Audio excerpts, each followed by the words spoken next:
শিক্ষার্থীবৃন্দ, তোমরা কেমন আছো? আশা করি ভালো আছো। তোমাদের গতদিন আমি 17 নম্বর পর্যন্ত অঙ্ক করিয়েছি, আজকে 18 নম্বর থেকে অঙ্ক করাবো। তো চলো শিক্ষার্থীরা, আর কথা না বাড়িয়ে আমরা এখন মূল অঙ্কে চলে যাই। সেই সাথে তোমাদের একটি সুখবর আছে। সুখবরটি হচ্ছে, আজকে থেকে আমি তোমাদের অঙ্ক করানোর শেষে প্রতিদিন একটি করে ধাঁধা দিব। তোমরা বাড়িতে এই ধাঁধাটি সমাধান করবা এবং পরপর 3 দিন যদি তোমরা ধাঁধাটির সঠিক উত্তর দিতে পারো তাহলে তোমাদের থাকবে আকর্ষণীয় পুরস্কার। তো চলো শিক্ষার্থীরা, আমরা এখন চলে যাই মূল অঙ্কে। দেখো, আমি এখন 18 নম্বর অঙ্ক করব। তোমরা সবাই খাতা কলম বের করো এবং খাতায় অঙ্কগুলো তোলো। 18 নম্বর অঙ্ক হচ্ছে a square minus b square plus 2bc minus c square. দেখো শিক্ষার্থীরা, এখানে একটু খেয়াল করো, b square plus 2bc minus c square, অর্থাৎ আমরা যদি a প্লাস b তার হোল স্কয়ার সূত্রটি বসাই তাহলে a square plus 2ab plus b square এই সূত্রটি বসে, অর্থাৎ এটাকে আমরা a ধরবো, এটাকে আমরা b ধরবো, তাহলে a square plus 2ab plus b square. তাহলে এখানে a plus b whole square এর সূত্র।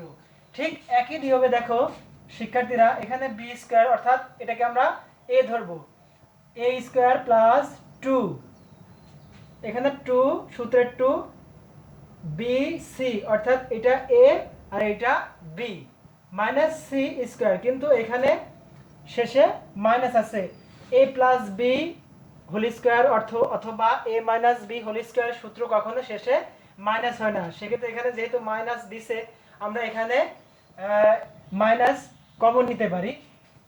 তাহলে a স্কয়ার, এখানে আমি যদি মাইনাস কমন নেই থাকবে হচ্ছে b স্কয়ার, এই প্লাস এবং এই মাইনাসে প্লাস মাইনাসে গুণ করলে মাইনাস 2bc, এখানে মাইনাস এখানে মাইনাস, মাইনাস মাইনাসে গুণ করলে প্লাস। তাহলে শিক্ষার্থীরা লক্ষ্য করো, এখানে দেখো b square minus 2bc plus c square, অর্থাৎ a মাইনাস b তার হোল স্কয়ারের সূত্র এখানে বসছে। তার মানে a স্কয়ার, এইটুকু আমরা কি ধরতে পারি, এটা a এটা b, অর্থাৎ b মাইনাস c তার হোল স্কয়ার এই সূত্রটি বসালে আমরা এইটুকু পাবো, অর্থাৎ b minus c whole square সমান এইটুকু, অথবা b square minus 2bc plus c square সূত্র হচ্ছে b minus c whole square. তাহলে শিক্ষার্থীরা একটু লক্ষ্য করো, দেখো এখানে এটাকে আমরা a ধরবো, এটাকে আমরা b ধরবো, তাহলে a স্কয়ার মাইনাস এটাকে আমরা b ধরলে b স্কয়ার হয়, অর্থাৎ a square minus b square সূত্র। তাহলে কি হবে, a প্লাস b,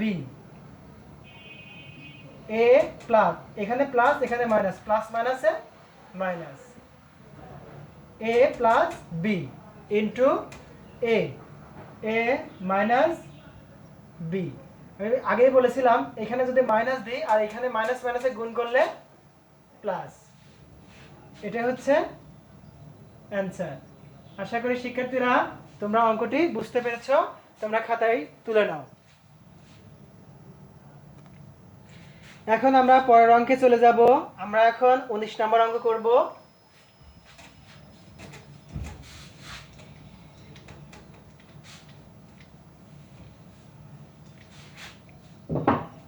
লক্ষ্য করো শিক্ষার্থীরা, 19 নম্বর অঙ্ক হচ্ছে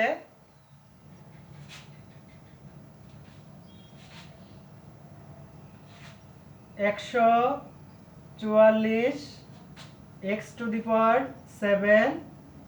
মাইনাস 25 x³ a⁴।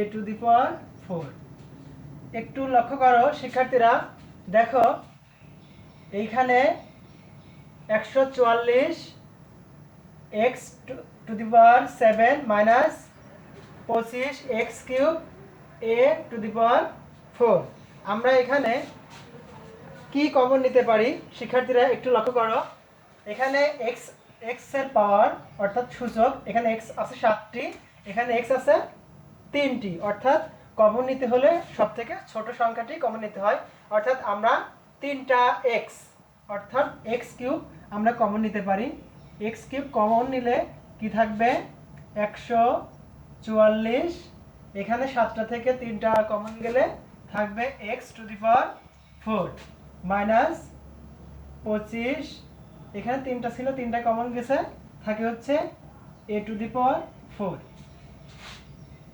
শিক্ষার্থীরা লক্ষ্য করো, এখানে আমরা 144 ভাঙবো এবং এক্স টু দি পাওয়ার 4 ভাঙবো। তাহলে আমরা যদি 12কে বর্গ করি অর্থাৎ স্কোয়ার করি তাহলে 144 হবে এবং এক্স স্কোয়ার এর উপর যদি আমরা স্কোয়ার করি তাহলে 12 গুণ করলে 144, স্কোয়ার স্কোয়ার গুণ করলে 4, অর্থাৎ 12কে স্কোয়ার করলে 144, এক্স স্কোয়ারকে বর্গ স্কোয়ার করলে এক্স টু দি পাওয়ার 4। ঠিক একই নিয়মে আমরা যদি 5কে স্কোয়ার করি তাহলে 25 হবে, এ স্কোয়ারকে বর্গ করি তাহলে এ টু দি পাওয়ার 4 হবে। দেখো শিক্ষার্থীরা এখানে ঠিক একই নিয়মে এটাকে আমরা এ ধরবো, এটাকে আমরা বি ধরবো। তার মানে এ স্কোয়ার মাইনাস বি স্কোয়ারের সূত্র হচ্ছে, তাহলে আমরা জানি এ স্কোয়ার মাইনাস বি স্কোয়ার সমান হচ্ছে এ প্লাস বি ইন্টু এ মাইনাস বি। তাহলে আমরা এখানে যা ছিল তাই, এটাকে আমরা এ ধরবো, এটাকে আমরা বি ধরবো। তাহলে এ প্লাস বি, এ প্লাস বি ইন্টু এ মাইনাস বি, এটা হচ্ছে অ্যান্সার। আশা করি তোমরা অঙ্কটি বুঝতে পেরেছো। খাতায় তুলে নাও অঙ্কটি।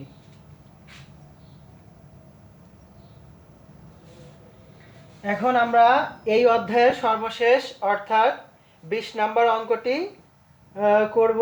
এই অঙ্কটি করলে এই অধ্যায়ের সবগুলো অঙ্ক শেষ হবে। তো চলো শিক্ষার্থীরা 20 নম্বর অঙ্ক করি।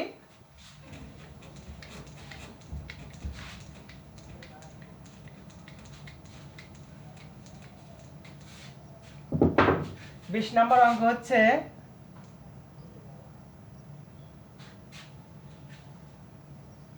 এক্স স্কোয়ার 4x স্কোয়ার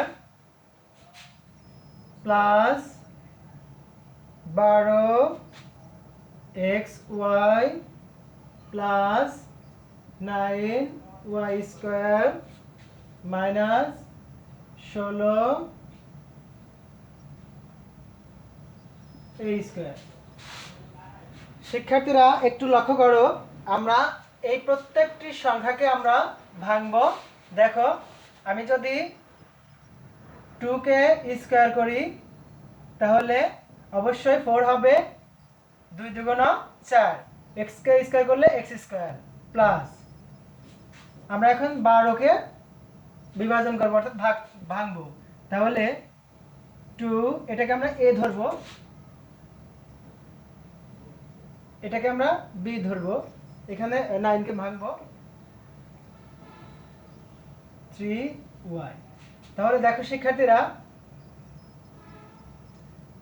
এটাকে আমরা যদি এখন গুণ করি, সবটুকু আমরা যদি গুণ করি তাহলে কত হবে 2 দুগুণ 4, 3 4 12, xy গুণ করলে xy প্লাস আমরা 9কে এখন কতকে স্কয়ার করলে 9 হবে, 3 এর উপরে আমরা যদি স্কয়ার করি তাহলে 3 3কে 9 y স্কয়ার। এখানে আমরা 16কে ভাঙবো, তাহলে কতকে স্কয়ার করলে 16 হবে, আমরা যদি 4 a কে স্কয়ার করি তাহলে 4 4 এ 16 a স্কয়ার। দেখো তো প্রিয় শিক্ষার্থী খেয়াল করো, 2x স্কয়ার অর্থাৎ a square plus 2a square plus 2a b plus b square, অর্থাৎ এইটুকু আমরা কি সূত্র পাবো বা এইটুকু থেকে আমরা কি সূত্র করতে পারি, তাহলে এখানে a square plus 2ab plus b square, অর্থাৎ এটাকে আমরা a ধরবো, এটাকে আমরা b ধরবো। তাহলে a প্লাস বি তার হোল স্কয়ার করলে অবশ্যই এই সূত্রটুকু হবে মাইনাস 4a তার হোল স্কয়ার। দেখো তো শিক্ষার্থীরা, এখানে এই সবটুকু আমরা a ধরবো, এটাকে আমরা b ধরবো, অর্থাৎ a স্কয়ার মাইনাস b স্কয়ারের সূত্র বসালে কি হবে, তাহলে এই টোটাল আমরা কি ধরবো a 2x প্লাস 3y কে আমরা যদি a ধরি a plus b a plus b into a minus b, এটাই হচ্ছে অ্যান্সার। আশা করি শিক্ষার্থীরা তোমরা অঙ্কটি বুঝতে পেরেছো। তো এই ছিল আজকের বিষয়। প্রিয় শিক্ষার্থীরা, তোমরা অনুশীলনে 5.3 এই অধ্যায়ের সবগুলো অঙ্ক আমরা শেষ করেছি। তো এখন আমি তোমাদের বলেছিলাম যে অঙ্ক করার শেষে তোমাদের একটি ধাঁধা দিব, এবং এই ধাঁধায় তোমরা যদি পরপর 3 দিন ধাঁধাগুলোর উত্তর সঠিকভাবে দিতে পারো তাহলে তোমরা পাবে আকর্ষণীয় পুরস্কার। তো চলো শিক্ষার্থীরা, আমরা এখন ধাঁধায় চলে যাব।